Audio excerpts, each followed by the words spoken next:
So apparently people are interested in 12-volt air conditioners for RVs. Just to be clear, these are air conditioners that you can run off of your batteries while boondocking and not plugged into shore power.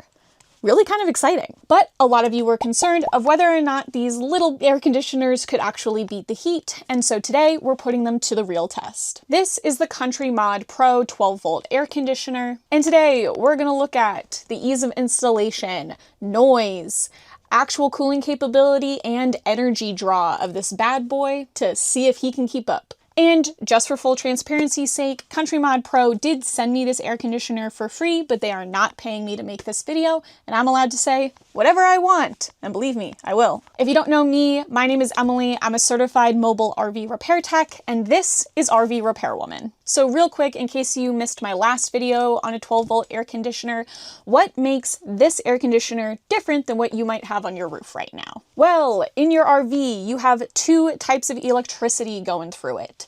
AC and DC. DC comes from your batteries. It's easy to store, but it's not as powerful. AC power, on the other hand, usually comes from plugging into shore power. It's more powerful, but can't be stored in batteries. Traditional RV air conditioners, like the one that's most likely on your roof right now, run off of AC power. So in order for that air conditioner to work, you need some sort of AC power to go through your RV, which means most likely being plugged in, but you could also be running a generator or have a very expensive inverter in your rig somewhere. An inverter is just a fancy box that takes the storable DC power and transforms it into the beefier AC power. But that inverter is a pretty expensive upgrade, so most rigs don't have one. This Country Mod Pro 12-volt air conditioner and ones like it run off of DC power instead of AC. So you can potentially run this air conditioner while you're boondocking, meaning while you're not plugged into shore power, without having to run a noisy generator or have an expensive inverter in your rig. So onto the installation. Let's throw some disclaimers onto this install right at the top.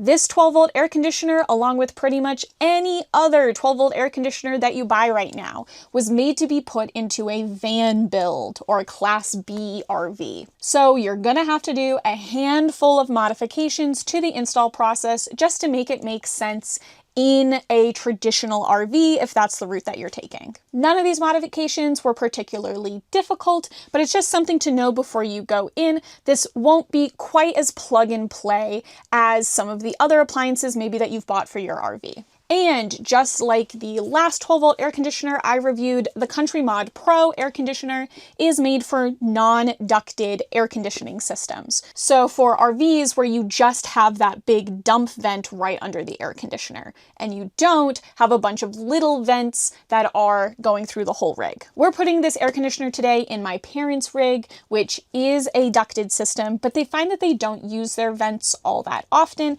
except to push air to the bedroom, and we think we've got a workaround for that. So they're willing to give up the vents in order to try out this 12-volt air conditioner. With all of that out of the way, here's what we did to install this air conditioner in my parents' RV. First thing you're going to want to know is that this air conditioner is quite wide. I have these dimensions written down so I don't screw them up. The Coleman Mach AC that we took off of the roof was roughly 24 inches by 36 inches.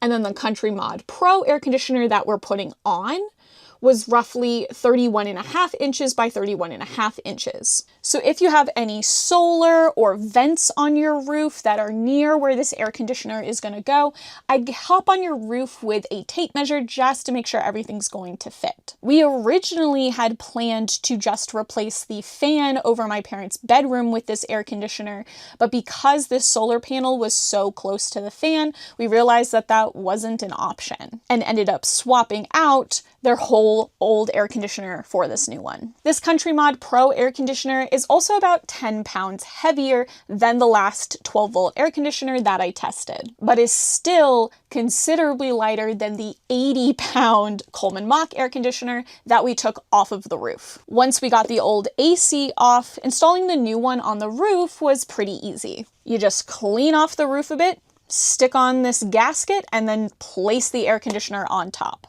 This guy being only 50 pounds means even with my small T-Rex arms, I was able to lift this guy all by myself and place him down, which was definitely not happening with the old air conditioner that we took off. Also, in some of their instructions, Country Mod Pro recommends caulking this gasket for additional waterproofing.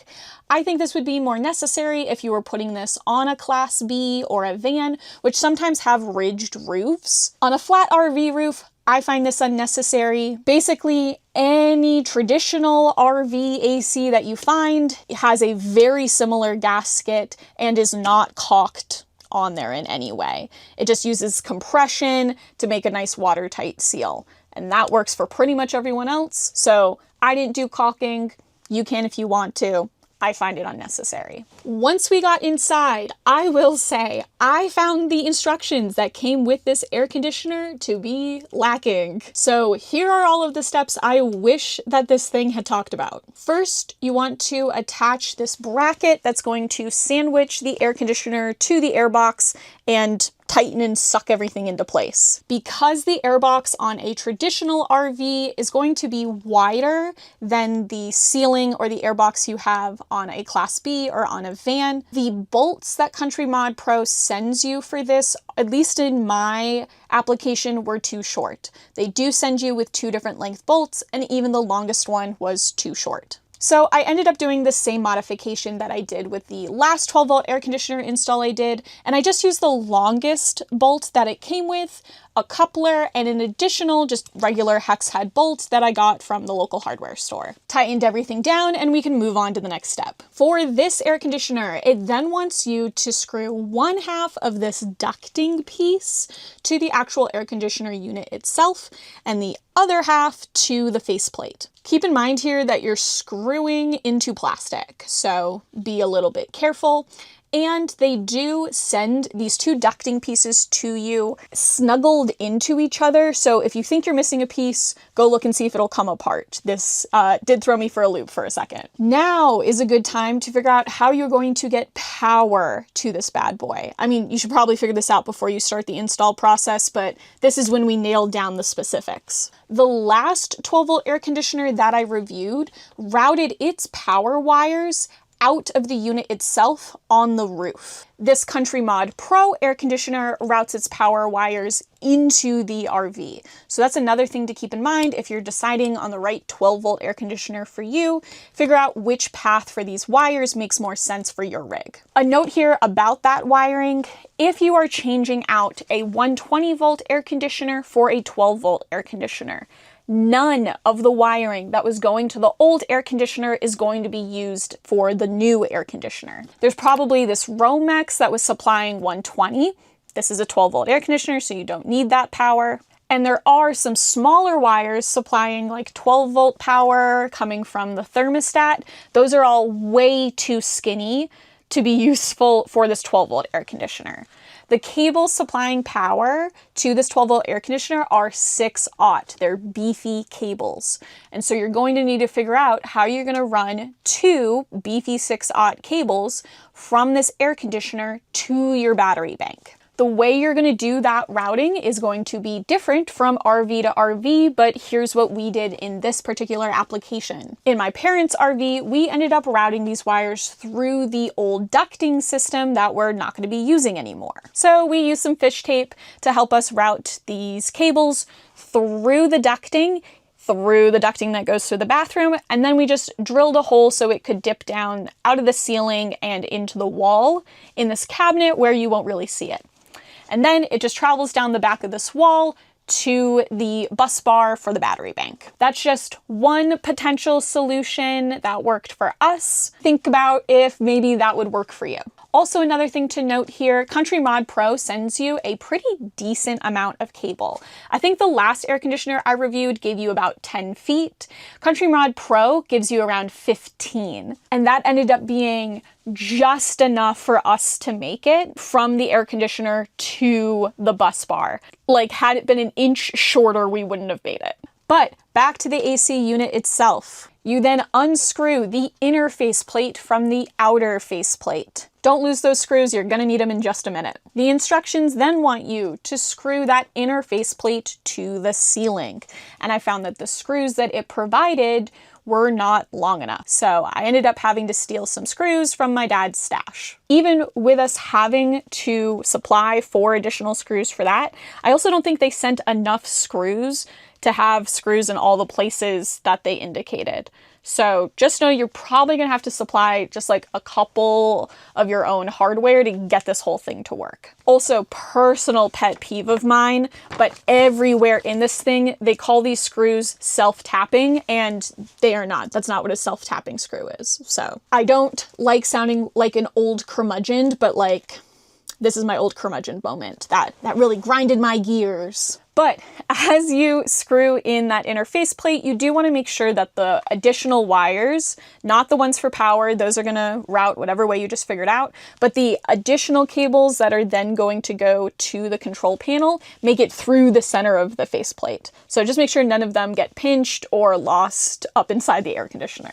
As I was installing in this inner faceplate, I also added back into the air box the same plenum wall that had been there for the old air conditioner. And once I attached that inner faceplate, I found that those 2 pieces of ducting that we screwed on that are supposed to like clamshell together weren't meeting up because the air box is a little wider than I think this air conditioner was designed for.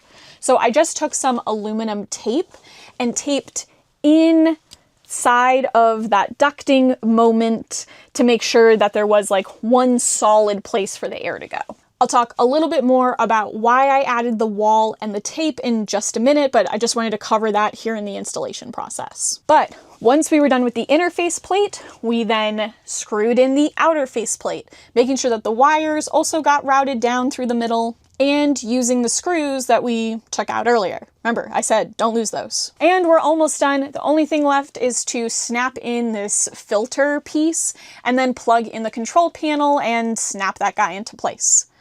Whew, we're finally installed. So why did I add that plenum wall and the extra tape? When it comes to RV air conditioners, we're always a little concerned about a phenomena called short cycling. We always really want the incoming air coming into the air conditioner and the outgoing air coming out of the air conditioner to be separate. We want warm air coming in, cool air coming out, and we don't want them to mix. If that cool air coming out of the air conditioner can easily get sucked back into the incoming air, that's what we call short cycling. The air conditioner starts sucking in cold air, it tries to cool that air, and basically the air conditioner can get overcooled and turn into a block of ice. This is something that we're worried about on the traditional 120 volt air conditioners and on these new 12 volt air conditioners.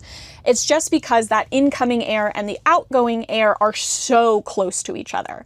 So that's why we added that insulating wall to try to block these 2 airs off from each other, and why we wanted to make sure that those 2 pieces of ducting closed off and touched each other in some way. So I filled in the gap with that aluminum tape. And if you find down the road that your air conditioner stops cooling as well as it used to, or you're not getting as much airflow, that's a good first thing to check is, did that plenum wall fall? Or did my tape come off? So now that we've installed our 12 volt air conditioner, what's the noise difference like? Their old 120 volt air conditioner ran about 9 decibels louder than this new air conditioner. And here's what it sounds like with them running side by side.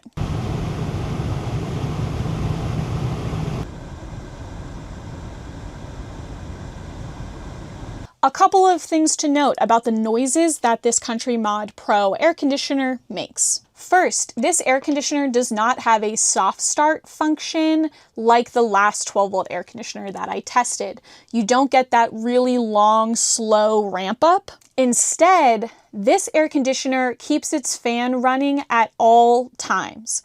If the air conditioner is on, the fan is running. The air conditioner that you have on top of your RV right now probably fully turns itself on and off multiple times throughout the day. This air conditioner has the fan run at all times, and then it turns on and off the compressor multiple times a day. This means that when the compressor kicks in, you can hear it if you're listening for it, but it's really not that noticeable because you always have this constant white noise going on in the background. But that does mean you always have this constant white noise going on in the background. Especially for sleep, some people prefer that. My mom, for instance, would much rather have a constant white noise than something kicking on and off multiple times throughout the night. This really comes down to your own personal preference and what you would like in your RV and how you like to sleep. And yes, I tried so many different settings. Auto, fan on, fan off. I could not find a way where this thing was on and would kick on when it got too hot,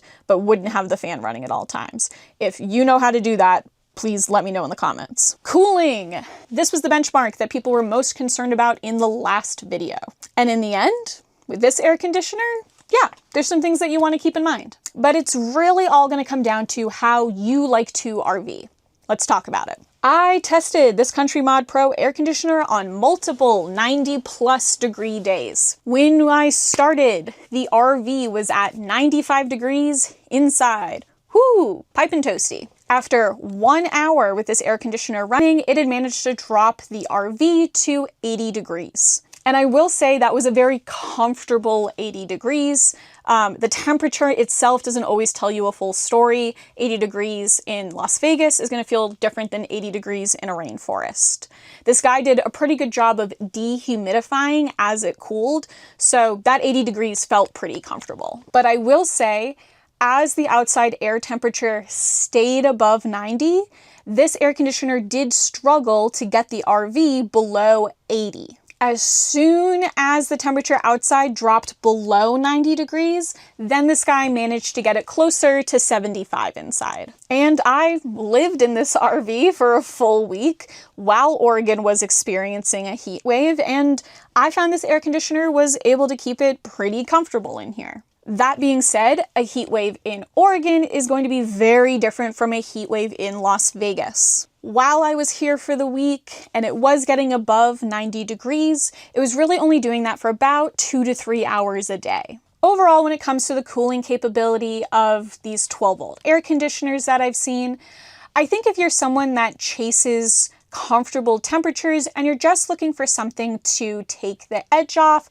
just when it dips a little warmer than you expected, this air conditioner should probably be able to keep up with you. And that's honestly how my parents like to RV. They're semi-retired, so they like to RV off-season in the spring and in the fall. And they're just looking for something to be able to extend their season out a little bit later in the spring and start it up a little bit earlier in the fall. And for the most part, they're only looking to run their air conditioner for about an hour or two each day before they go to bed, just to make sure that their bedroom is nice and cool before they fall asleep. And for that application specifically, I think this 12-volt air conditioner or something like it is going to work for them really well. But I want to be very clear, if you're someone that wants to boondock in a desert in the middle of the summer, I just don't think that this guy is going to keep up with you. From there, let's talk about airflow. I will say that on its highest fan setting, the Country Mod Pro air conditioner did move air a little bit slower than the Coleman Mach air conditioner that we took off. You're looking at a difference of 4.5 meters per second versus 2.7 meters per second. Some of this comes down to the fact that this air conditioner is designed for a ductless system, so you just don't need to be moving as much air if you don't have to push it through a bunch of ducts. It's just going straight down. And I also found in this pretty small rig, once I angled the sort of vent flaps exactly where I wanted them, it did manage to push air to the bedroom about enough to keep me cool overnight. And my mom is looking to add like a small battery operated fan that they could attach to the wall just to help push air down this hallway, and I will report back in the future if they find this upgrade useful. And then finally, the biggest place that you're going to find a difference between traditional air conditioners and these 12-volt air conditioners: energy consumption. And just like the last 12-volt air conditioner I tested, the difference was pretty big. So just for context, my parents have 400 amp hours worth of lithium in this rig. And they do have an inverter, so they could run their old air conditioner off of that battery bank.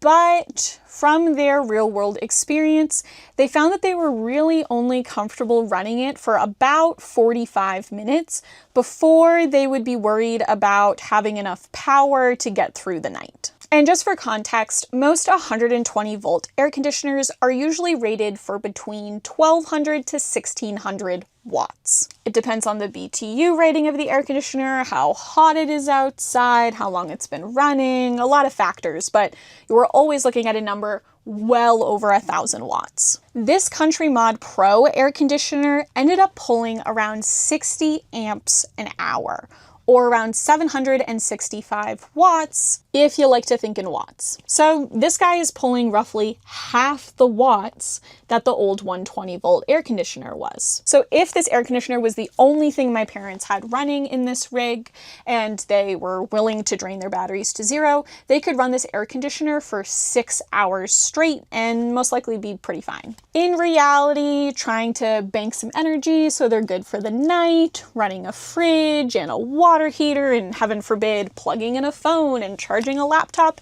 they're most likely looking at something closer to 4 to 5 hours, but still a pretty respectable amount of time. Couple that with the fact that they're really planning on only running this air conditioner right before they go to bed, and they do have a good amount of solar on their roof to help top off their battery bank during the day, and that makes this air conditioner a really viable option, again, for how my parents like to RV. So is this 12 volt Country Mod Pro air conditioner right for you? Well, it really is going to come down to how you like to RV. If you have a decent sized battery bank and you think of RVing as like an upgrade from camping in a tent, then this is a great upgrade. And I think this air conditioner might be right up your alley.